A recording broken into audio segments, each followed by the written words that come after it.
నూతన హృదయం మీకు ఇచ్చేదను, నూతన స్వభావం మీకు కలగచేసేదను, రాతి గుండె మీలో నుండి తీసివేసి మాంసపు గుండెను మీకు ఇచ్చేదను అని దేవుడు మాట్లాడుతున్నాడు. నూతన హృదయాన్ని మీకు ఇస్తాను, నూతన స్వభావాన్ని మీకు కలగచేస్తాను. రాతి గుండె అంటే కఠినమైనటువంటి హృదయం ఏదైతే ఉందో దాన్ని మీలో నుండి నేను తీసివేసి మెత్తని మాంసపు హృదయాన్ని, మాంసపు గుండెను మీకు ఇస్తాను అని దేవుడు మాట్లాడుతున్నాడు. ఏమైంది హృదయానికి? దాన్ని ఎందుకు ట్రాన్స్ఫర్మేషన్ చేయాలి, దాన్ని ఎందుకు బదిలీ చేయాలి? అంతకు ముందు హృదయ స్థానంలో మరొక దాన్ని ఎందుకు చేర్చాలి అంటే దేవుడు కదా, దేవుడు మనకు చెప్తున్నటువంటి ఆ మాటకు ముందుగా నూతన హృదయం మనకి ఇవ్వడానికి ఇస్తానని చెప్తున్నటువంటి దేవుడు ఎందుకు ఇస్తానంటున్నాడంటే దాని స్థానం అంతకు మునుపు ప్రాచీన హృదయం, పాత హృదయంలో ఉన్నది. హృదయం యొక్క స్ట్రక్చర్, హృదయం యొక్క పరిస్థితి ఎలా ఉందో బైబిల్ చాలా స్పష్టంగా చెప్తుంది. ఆది కాండంలో 6వ అధ్యాయం 5-6 వచనం చూడండి దయచేసి. నరుల చెడుతనము భూమి మీద గొప్పదనియు, వారి హృదయం యొక్క తలంపుల్లోని ఊహ అంతయు ఎల్లప్పుడూ చెడ్డదని. చూడండి, మానవుని యొక్క హృదయంలో ఉన్నటువంటి ఆలోచనలు, ఊహలు, ఉద్దేశాలు కేవలం చెడ్డగా ఉన్నాయంటున్నాడు బైబిల్. మానవుని హృదయంలో చెడ్డ ఆలోచనలు ఉన్నాయి అని బైబిల్ చెప్తుంది. నరుడి యొక్క చెడుతనం భూమిలో గొప్పది అంటే చెడుతనం గొప్పదని చెప్పట్లేదు, అది దేవుని దృష్టికి విపరీతంగా కనిపిస్తా ఉంది. వారి హృదయంలోని తలంపుల్లోని ఊహ అంతా కూడా ఎల్లప్పుడూ ఏదో ఒక సమయంలోనే కాదు, ఎప్పుడు చూసినా కూడా చెడ్డగా ఉంది హృదయం. చెడ్డ ఆలోచనలు, చెడ్డ తలంపులు, చెడిపోయినటువంటి ఆలోచన కలిగి ఉన్నాడు మానవుడు. అపొస్తలుల కార్యములు 8వ అధ్యాయం ఇంకా చూడండి, ఆ హృదయం యొక్క స్థితిగతుల గురించి మాట్లాడుతున్న వాక్యం 20వ వచనం. అపొస్తలుల కార్యములు 8వ అధ్యాయం 20వ వచనం 21. ఎవరైనా ఒకరు చదవండి. నీ హృదయం దేవుని ఎదుట సరి అయింది కాదు కనుక నీ హృదయం దేవుని ఎదుట సరి అయింది కాదు. చెడ్డ తలంపులు కలిగింది హృదయం. నరుడి యొక్క హృదయంలో ఉన్నటువంటి ఆలోచనలు, ఊహలు, తలంపులు ఎల్లప్పుడూ కేవలం చెడ్డగా ఉన్నాయి, కేవలం చెడ్డగా ఉన్నాయి. అంటే మంచి ఏది కూడా మనిషి హృదయంలో లేదు. ఇర్మియా ప్రవచన గ్రంథంలో 15వ అధ్యాయంలో 9వ వాక్యంలో చెప్తా ఉంది, హృదయం అన్నిటికంటే మోసకరమైనది, అది ఘోరమైన వ్యాధి గలది, దాన్ని గ్రహింపగలవాడు ఎవడు? మానవుడు హృదయం మనుషులకు దేవుడే. కిందికి వస్తే ఆ 10వ వచనం చెప్తాను చూడండి దయచేసి.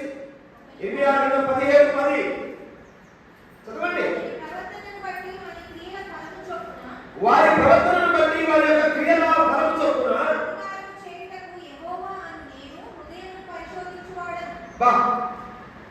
యెహోవా అనేటువంటి నేను హృదయాన్ని పరిశోధించేవాడను, అంతరింద్రియములను పరీక్షించేవాడను. పరిశోధించేవాడు యెహోవా దేవుడు, ఉన్నవాడైన దేవుడు మన హృదయాలను పరిశోధిస్తా ఉన్నాడు. హృదయాన్ని రీసెర్చ్ చేశాడు ఆయన.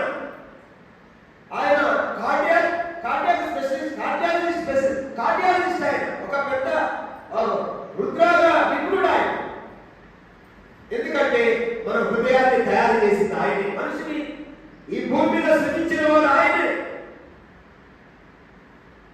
దేవుని యొక్క సృజనాత్మక శక్తితో నేలను తీసుకొని తన పోలిక చొప్పున, తన స్వరూపంలో మనిషిని తయారు చేసి తన జీవాన్ని మనిషిలోకి పోశాడు. ఈ మనిషి యొక్క లోపల హృదయంలో ఒక శూన్య ప్రదేశం ఉంచి అక్కడ అంతాలని ఆశపడ్డాడు. అక్కడ దాన్ని నివసించి మనిషిని నడిపించాలి. ఎందుకంటే ఒక ఓడ నడిపే చుక్కాని ఎలా ఉంటుందో, ఒక మనిషిని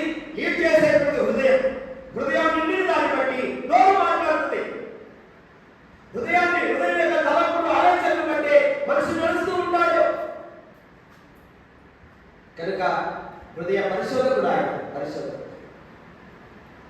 అంతేకాదు 78వ కీర్తనలో 36వ వాక్యం ఇలా రాసి ఉంది. 78వ కీర్తన 36వ వాక్యం త్వరగా చదివి నాకు సహాయం చేయి. అయినను వారి హృదయము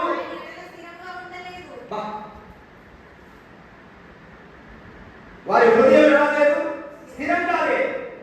హృదయంలో చెడ్డతనములు, హృదయం సరి అయింది కాదు దేవుని ఎదుట.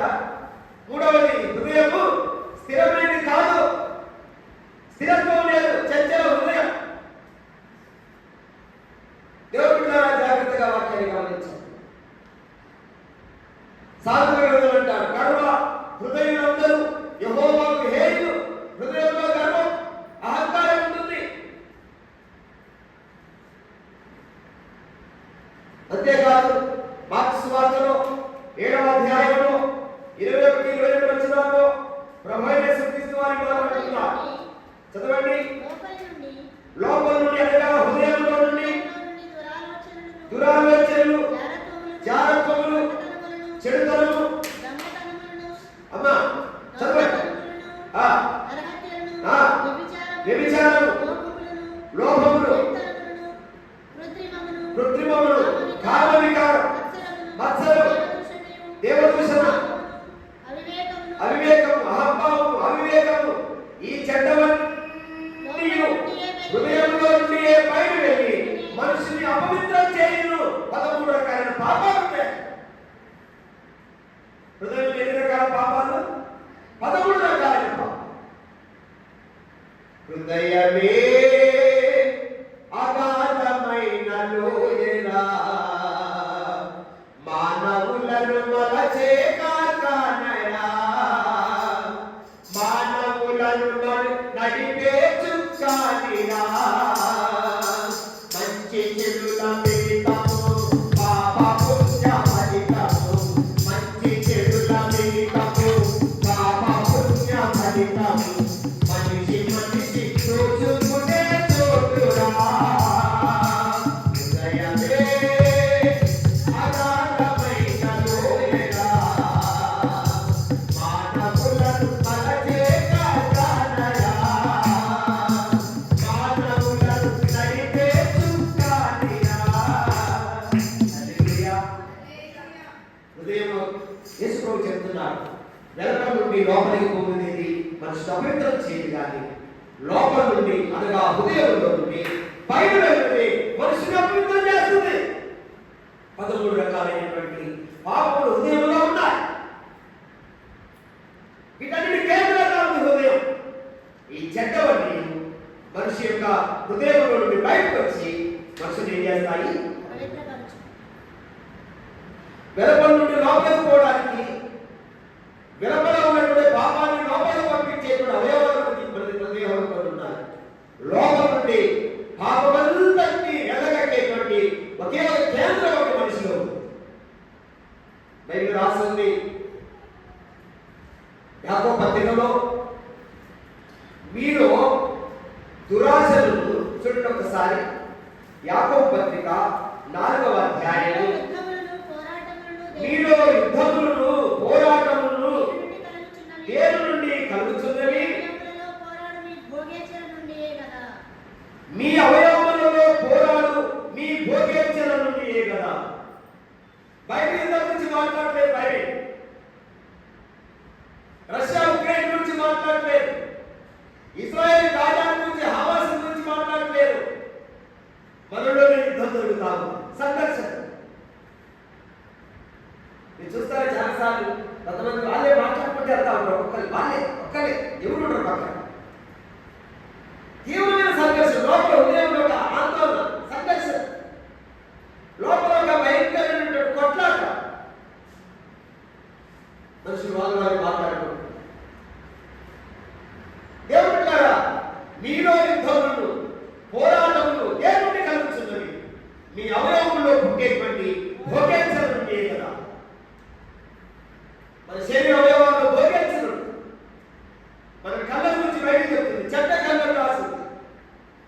అక్కడే ఆ మార్క్స్ వార్తలో మత్సరము అనే మాట మీద ఒక కింద పుట్టినోట్లలో ఇచ్చారు. చెడ్డ కళ్ళు, మత్సరం, అసూయ మన కళ్ళతో కదా బయట ఉన్నటువంటి చెడుతో కళ్ళతో చూసి నేత్రపాపం అంటారు కదా. ఆకారం చూడండి, ఒక శీగాలు వచ్చి వస్తాడు, ఆ తర్వాత ఒక బంగారం ముక్కు కప్పి, ఆ తర్వాత వెండి, ఇదంతా కూడా చూచి ఆశించి దొంగతనంగా తెచ్చి గుడారంలో దాచుకున్నాడు ఆకారం. అంటే వాటిని చూడగానే వాటిని తగ్గించాలన్న ఆలోచన ఆకారంలో పుట్టింది. దానిని చూడండి, వసంతకాలం వచ్చినప్పుడు రాజులందరూ కూడా యుద్ధానికి బయలుదేరే సమయంలో యోవాబు సైన్యాన్ని వెంటబెట్టుకొని ఫిలిష్తీయుల మీదకి యుద్ధానికి వెళ్ళిన వేళ దావీదు యెరూషలేము అంతఃపురంలో నిలిచిపోయాడు. సాయంకాలం రాజనగర మిద్దె మీదకి వెళ్ళి స్నానం చేస్తున్నటువంటి స్త్రీని చూచి ఓహించాడు ఆయన. చూపు నేత్ర పాపం ఉంది. మనకి కావ్యం ఏదైతే ఉందో, మనకి చెడ్డలు ఏదైతే ఉందో దాన్ని ఆశించకూడదు. దేవుడు బిడ్డారా, నాలుగు ఉంది, నోరు ఉంది, లోపల ఉన్నదంతా బయటకు వెళ్ళగట్టేటువంటి అవయవ పాపం, లోపల ఉన్న దానంతా బయట పెడుతుంది నాలుక. తండ్రి అయిన దేవుడు స్తుతిస్తుంది నాలుక, దేవానికి స్తోత్రం అంటుంది. అదే సమయంలో దేవుడు పోలికగా పుట్టిన మనుషుని శపిస్తుంది నాలుక. ఒక్క ఊట నుండి చేదు నీరు, తీపి నీరు ఊరుతుందా రాసిన బైబిల్లో. ఈ నాలుగు ద్వారా దేవుడు స్తుతిస్తాం, ఇదే నాలుగుతో మనుషులు శపిస్తాం మనం. యాకోబు పత్రికలో చెప్తారు 3వ అధ్యాయంలో, నాలుగంట అగ్ని అంట, అగ్ని అది పాప ప్రపంచం. ఏ ప్రపంచం అంట? పాప ఊరు కాదు, పాప మండలం కాదు, జిల్లా కాదు, రాష్ట్రం కాదు, దేశం కాదు, ప్రపంచం. అంటే నాలుగుతో ఎన్ని మాటలు చెప్తాము మనం. లోకాభిరామాన్ని మాట్లాడతాం, సినీ పరిశ్రమ గురించి మాట్లాడతాం, సినీ ఇండస్ట్రీ అంట. నిజంగా చాలా అసహ్యంగా ఉంది ఇది. ఒకప్పుడు ఆ పాత పిక్చర్స్ ఉంటే ఒక కథాంశం తీసుకొని ప్రజలకు నీతి బోధించే వాళ్ళుగా ఉండేవాళ్ళు. ఇప్పుడు అంతా దరిద్రం వచ్చింది సినిమా.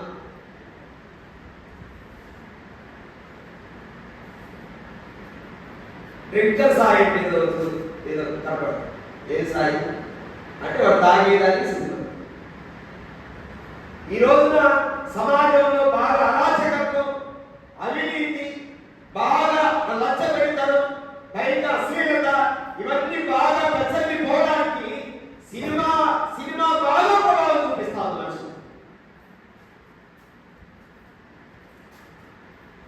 సినిమా వల్ల ఏ మనిషి కూడా బాగుపడు. సినిమా వల్ల రామాయణం లేదు. దేవుడు జాగ్రత్తగా వాక్యం గమనించారు. నాలుగు చెప్తాడు యాకోబు పత్రికలో, పాప ప్రపంచం అంటున్నా. ఏ ప్రపంచం? పక్షి, సర్ప, మృగ, జలచరం సమస్తము మనుషుని చేత సాధు అవుతుందంట. సాధు కాదాలిందంట, కానీ ఏ నరుడు తన నాలుకను సాధు చేయలేడు. అది నిరంతరమైనటువంటి విషంతో నిండిందని చెప్పాడు. నాకు ఎలాంటిదంట? విషం. ఇంకో చోట అంటాడు అది వాడే మంగళ కత్తి లాంటి. నాకు ఎట్లాంటి? మంగళ కత్తి లాంటి. నువ్వు కళ్ళు సిబ్బంది నీ కుటుంబంలో కుటుంబాలు తెలుసా? ఎంతమంది నింటాం, ఎంతో మంది నిండబోతాం, ఎంతో మంది నేరపోతాం, ఎంతో మంది నువ్వు చెడుగా మాట్లాడతావు. దేవుడు బిడ్డారా, మన శరీరంలో బిడ్డారా, శరీర అవయవాలు ఉంటున్నాయి. హృదయం కేంద్రంగా మారిపోయింది. ఈ హృదయం అంతా కూడా చెడుతనంతో నిండిపోయి, పాపంతో నిండిపోయి. అయితే ఈ పాపంతో నిండిపోయినటువంటి పాడైపోయినటువంటి హృదయం ఎల్లప్పుడూ కేవలం చెడ్డగా ఉంటుంది. ఘోరమైన వ్యాధి కలిగినటువంటి హృదయం, స్థిరంగా లేనటువంటి హృదయం, దేవుడు సరిహద్దుగా లేనటువంటి ఈ హృదయాన్ని దేవుడు కోరుకుంటున్నాడు. హల్లెలూయా. మీరు సామెతల గ్రంథం 23వ అధ్యాయం 26వ వచనం చూడండి దయచేసి. నా కుమారుడా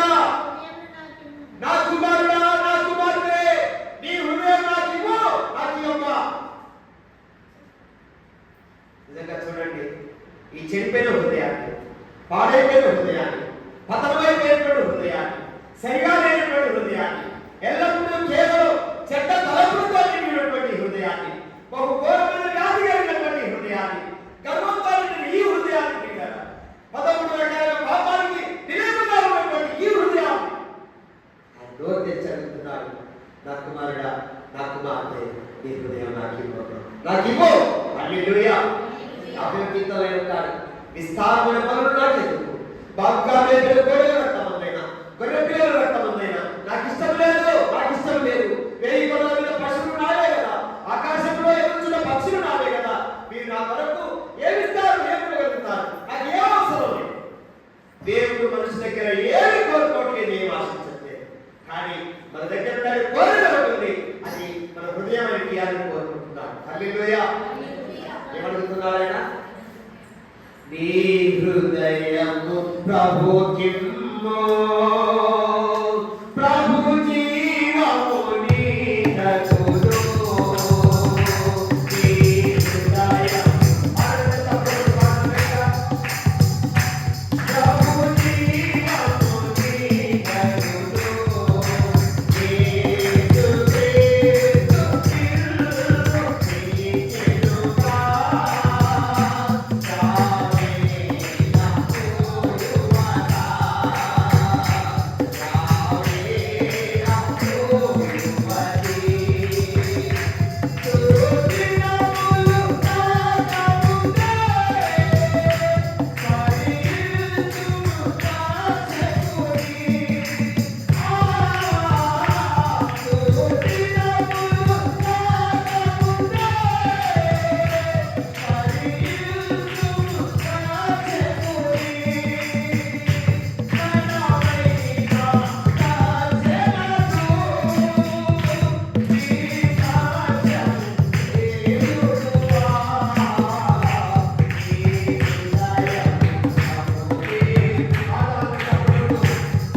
దుర్దినములు రాకపోతే ఇప్పుడు వీటి యందు నాకు సంతోషము లేదు అని నేను చెప్పు. సంవత్సరములు రాకముందే అంటే ఇప్పటివరకు బాగానే ఉన్నాం, క్షేమంగా ఉన్నాం, ఆరోగ్యంతో ఉన్నాం, అన్ని బాగానే జరుగుతున్నాయి. అయితే మీ జీవితంలో దుర్దినములైనటువంటి ఏమైనా రాకుండా వస్తాయేమో. తర్వాత ఇప్పుడు వీటి యందు నాకు సంతోషం లేదు, నేను హ్యాపీగా ఉండలేకపోతున్నాను, నాకు మనశ్శాంతి లేదు, నాకు ఎంతో వేదన ఉంది, బాధ ఉంది, నాకు జీవించాలనిపించలే, చచ్చిపోతామనిపిస్తా ఉంది అనే పరిస్థితి రా. చెప్తాను వాక్యంలో, ఈ బాల్య దినముల్లో నుండి ఈ సృష్టికర్త దేవుడి స్మరణకు తెచ్చుకో. ఆయన హృదయ వాక్యం నిలబడి తడుతూ ఉన్నాడు. ఇదిగో నేను తలుపున్న తల్లి చూడి తడుచున్నాను, ఎవరైనా నా స్వరం తలుపు చేస్తే నేను అతని ఎదురు వస్తాను, అతనితో నేను నాతో కూడా అతని కలిసి భోజనం చేస్తాం. మేము ఇక నూతన సంవత్సరం ఉదయకాలం ఆరాధన దేవుడి సన్నిధికి వచ్చి మీ అందరూ కూడా తీర్మానం చేసుకోండి, ఆ ప్రభుని జ్ఞాపకం చేసుకోండి. నీ చెడిపోయిన హృదయాన్ని, ఎల్లప్పుడూ కేవలం చెడ్డగా ఉన్నటువంటి హృదయాన్ని, ఆయన మీద సరిగా లేనటువంటి హృదయాన్ని, 13 రకాల పాపములకు నిలయముగా ఉన్నటువంటి హృదయాన్ని ఆయన అడుగుతున్నాడు, నా కుమారుడా, నా కుమార్తె, నీ హృదయాన్ని ఇస్తావా? ఎందుకు ప్రభా ఈ చెడిపోయిన హృదయం, ఈ పాడైపోయిన హృదయం ఏం చేసుకుంటామని అడిగితే ఆయన అంటాడు, నేను వస్తాను కాబట్టి అదిగో ఆ హృదయంలో ఉన్న చెడుతనం అంతా కూడా నేను శిలువ మీద చిందించిన నా పరిశుద్ధ రక్తంతో తనంతటిని కడిగేస్తాను. ప్రతి వారి పాపమును కడిగేటువంటి శక్తి నేను చిందించిన రక్తానికి ఉంది. మనుషులందరి పాపం నుండి వారిని పరిశుద్ధపరచడానికి, వారిని కడిగి వాళ్ళ నూతన పరచడం కొరకే నేను శిలువ మీదకి దిగి వచ్చాను, అందరిలో ఉన్న రక్తాన్ని చిందించాను అని ఆయన అంటున్నాడు. మన హృదయంలోకి ఆయన చేర్చుకోగలిగితే, ఆయన శిలువలో చిందించిన రక్తంతో మన హృదయాన్ని శుభ్రంగా కడిగి ఆ లోపల ఉన్న చరిత్రలు, పాపం ఏదైతే అవిధేయత ఉన్నారో అన్నింటినీ కడిగి శుద్ధి చేస్తాడు.